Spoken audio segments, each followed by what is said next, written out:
So here I'm going to go through the solution to the percent yield quiz that you took in class. For some reason, when I imported this document onto the iPad, we see that 2 breads and 3 hams makes 1 sandwich. This A with an accent should actually be an arrow, so I'll just draw in the arrow right there. And this is a percent yield problem, which means that we need to know the formula for percent yield. So as we talked about, percent yield equals actual over theoretical times 100. So keeping this in mind, we know that we have a 75% yield in the sandwich making process, and in the end we end up with 18 sandwiches. So the first thing that we need to decide is 18 sandwiches representing the actual amount that we got, or is it representing the theoretical amount, or the amount that we should have gotten? And because this is what we actually got in the end, the 18 sandwiches is representative of the actual amount. So how many sandwiches did we plan for? So that tells us that we're trying to figure out the theoretical amount. So if we plug the numbers into the question, we get 75 equals 18 over the theoretical times 100. And we can figure out that theoretically, if we solve for t, we needed to plan for 24 sandwiches. So the reason for that is if we plan for 24, we're only going to get out 75% of what we planned for. So planning for 24 would allow us to actually get out 18 sandwiches. So the theoretical amount is 24 sandwiches. So how many pieces of bread do we need to use? Well, again, we need to plan for 24 sandwiches. So we need to start with that amount to figure out the amount of reactants that we need.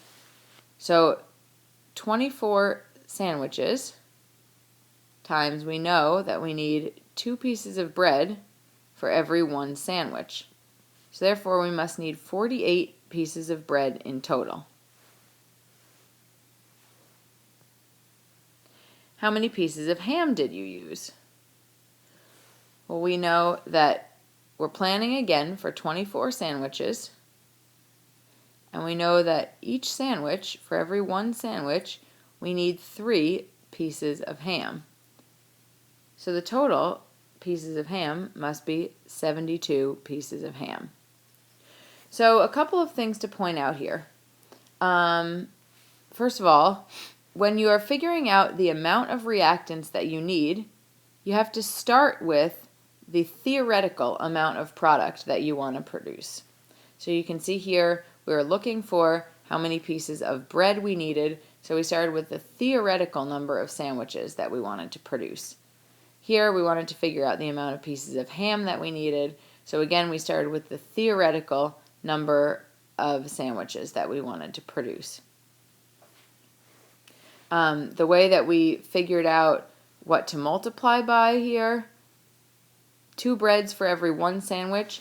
These were the ratios that were given by the coefficients in the problem. 2 bread for every 1 sandwich.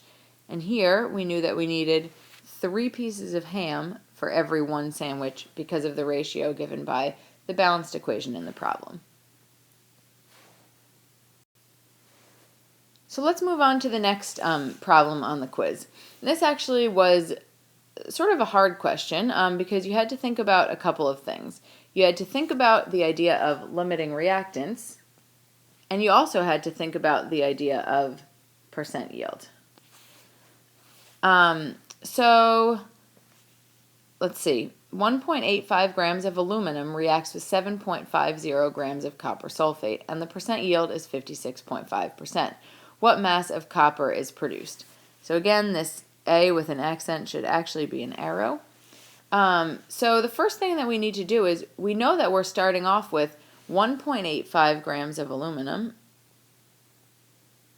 and we know that we're starting off with 7.50 grams of copper sulfate. So in order to figure out the percent yield, again, we need to know the actual amount over the theoretical amount. So using an ICF chart, we can figure out the theoretical amount. So we're going to figure this out using an ICF chart. We know the percent already because it gives it in the problem. So we know that number. So we should be able to figure out the mass of copper that is actually produced once we know the percent, which is given in the problem, and once we figure out the theoretical amount based on the amounts of the reactants. So the first thing we need to do is figure out the moles of aluminum and the moles of copper sulfate so that we can figure out which reactant is limiting. So if I have 1.85 grams of aluminum, and I know that 1 mole of aluminum weighs 26.98 grams, I know that I'm starting with 0.0686 moles of aluminum. So I'm starting with 0.0686 moles of aluminum, and I'm starting with 7.50 grams of copper sulfate, and I know that a mole of it weighs 159.62 grams, so I know I'm starting with 0.0470 moles of copper sulfate. I'm going to put that in the ICF chart as well. 0.0470 moles. So now I have to decide which reactant is the limiting reactant. So the way that I'm going to do that is using the mole ratio, and actually what I didn't do in the beginning was balance the equation, so sorry about that. Here's the balanced equation, which is really the first step that you should take in any of these problems. So in order to figure out the limiting reactant, you could start with either the moles of aluminum that you have or the moles of copper sulfate that you have. So in order to figure out the limiting reactant, I'm just going to do the work on the next page because there's not really enough room here. We know that the limiting reactant now is copper sulfate, which means that all of it will get used. So if we were making an ICF chart, we know that we're going to be using up 0.0470 moles. And really the only thing that we care a great deal about is the number that is going to go here, because all we really need to know is theoretically how much copper should form. So if we're using 0.0470 moles of copper sulfate, since the ratio is 3 to 3, or 1 to 1, we know that we should form 0.0470 moles of copper.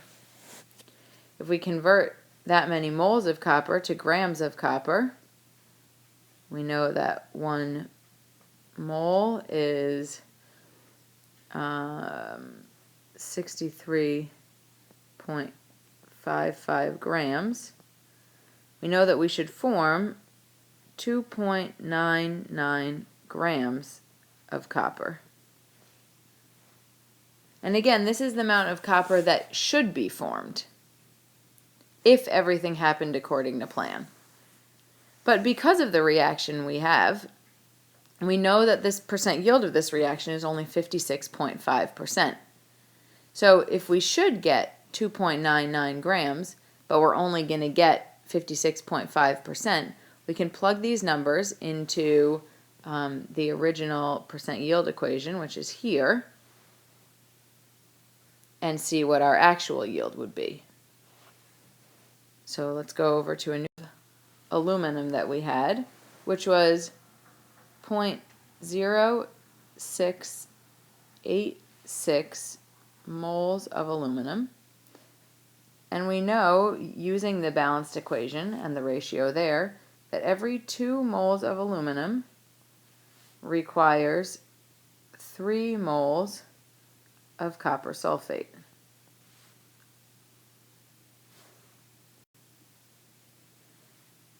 So we know that 0.0686 moles of aluminum requires 0.1029 moles of copper sulfate. this is the 0.1029. This is the amount of copper sulfate that we need. And we know from before that we have 0.0470 moles of copper sulfate. And this is the amount that we have.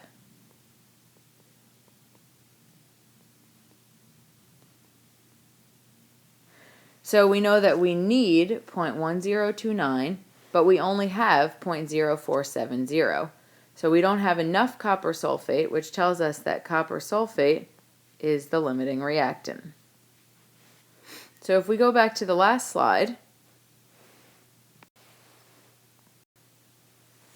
so we, again, percent yield equation, percent equals actual over theoretical times 100. We know that we have 56.5% equals the actual amount, which is what we're looking for, over the 2.99 grams times 100. And when we solve this, we get the actual amount is 1.69 grams of copper, which is our answer.